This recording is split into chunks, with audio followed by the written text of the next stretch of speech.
Bienvenidos alumnos a un nuevo tema de formación religiosa.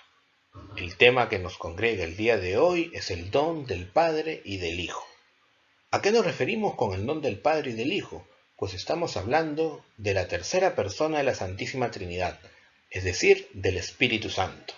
Debemos recordar un poco esto, cómo es que se presentan esas tres personas, porque estamos hablando de un mismo Dios, pero que se manifiesta en tres personas distintas. El Padre se manifiesta en el Antiguo Testamento como un Padre muy amoroso por su pueblo, pero también estricto, que lo corrige en los momentos que debe. En el Nuevo Testamento, en una primera parte, se revela el Hijo, aquel que viene a este mundo, se hace hombre como nosotros y se sacrifica para salvarnos del pecado. Lo va a hacer mediante la resurrección. Sí, salvarnos del pecado lo logra con la resurrección.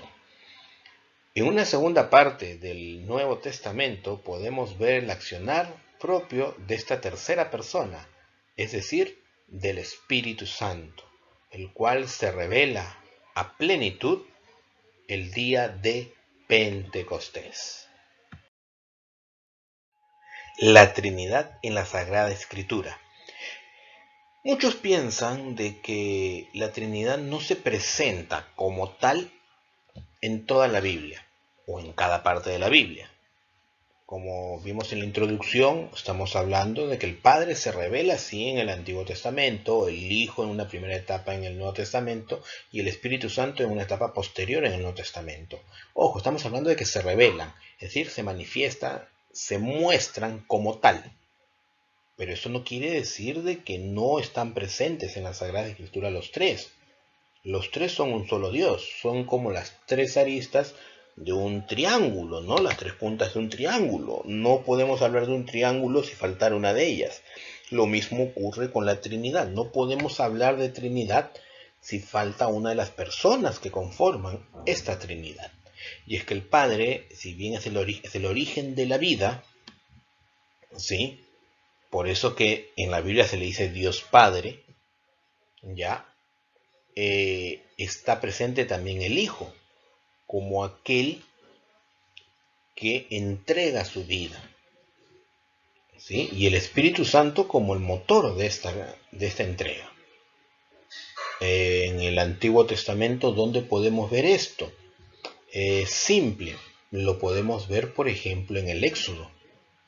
La figura de Moisés ya es una figura mesiánica, es el que viene a salvar el pueblo como lo hizo el Hijo, ¿correcto? Inclusive, si tú coges el término Mesías y coges la palabra Moisés, el nombre Moisés, y hacemos un ejercicio sencillo porque le quitamos las vocales, las letras son las mismas.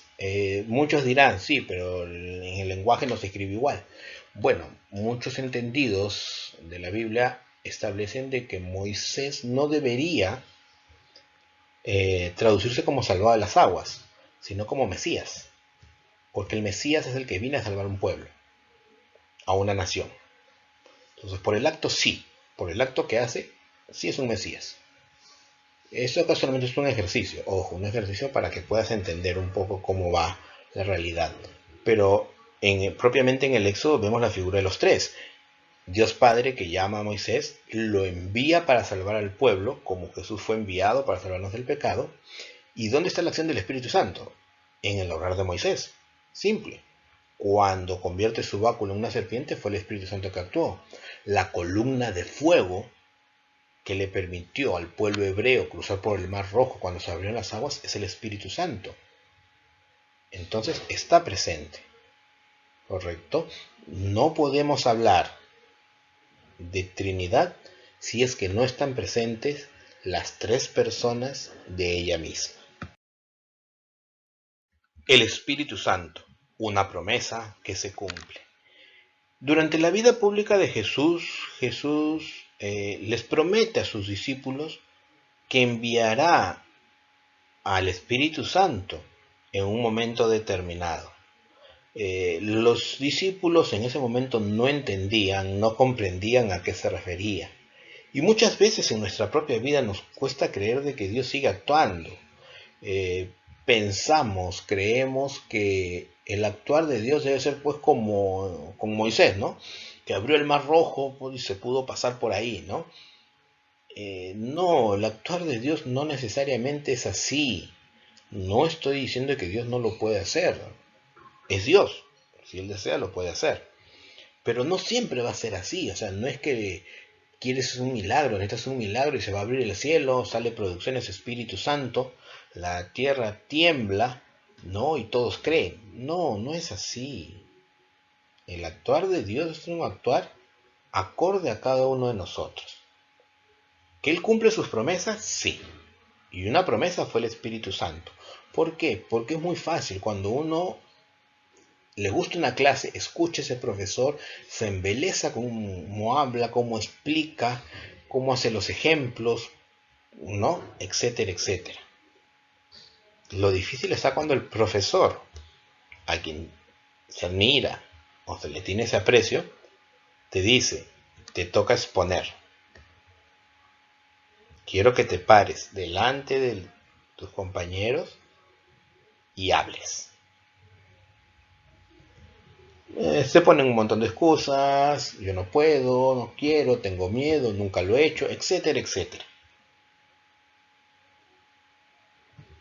Es la misma situación que tenían los discípulos. Lo seguían a Jesús, lo escuchaban y sí, pero Jesús sabía muy bien que cuando les tocara a ellos hablar a los demás no iban a poder y por eso les prometió aquel que iba a ser el motor para esa prédica, que es el Espíritu Santo. Nacimiento de la iglesia en Pentecostés. Hagamos un poquito de historia para entender esto. Primero debemos entender qué es Pentecostés. Pentecostés es una fiesta que se da durante el Éxodo, ¿correcto? Es una fiesta judía que se sigue celebrando, ojo, ¿ya? En la que se ofrecían los primeros frutos de la tierra, ¿sí? Esta fiesta viene después de una fiesta anterior que es la famosa fiesta de las tiendas. En la fiesta de las tiendas el sacerdote iba con toda la asamblea a sacar agua de la fuente, básicamente que es de la fuente de Siloé. Estamos hablando ya de los judíos ya asentados en Jerusalén, por si acaso. ¿Sí? En la famosa fuente de Siloé donde Jesús también hará uno de sus famosos milagros. Y era llevada al templo, ¿no? Esa agua que se sacaba y se iba cantando el Agel, ¿correcto? Agel.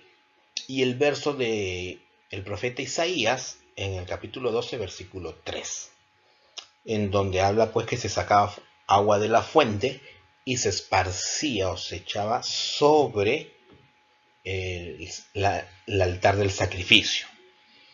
Bien, ¿qué tiene que ver esto con el nacimiento de la iglesia? Simple, que en la Biblia hay muchas imágenes o figuras y hay que saberlas explicar. Una de las personas de la Trinidad que tiene más figuras o imágenes en la Biblia es el Espíritu Santo. Como decíamos en partes anteriores del video, siempre tienen que estar presentes los tres. Pues veamos en qué momentos aparece el Espíritu Santo. Apareció en la creación como, ¿qué? Simple, como el soplo de vida en Adán. Aparece, por ejemplo, en forma de agua, con el diluvio, ¿correcto? Va a aparecer en forma de paloma, que es la más representativa, durante el bautismo de Jesús.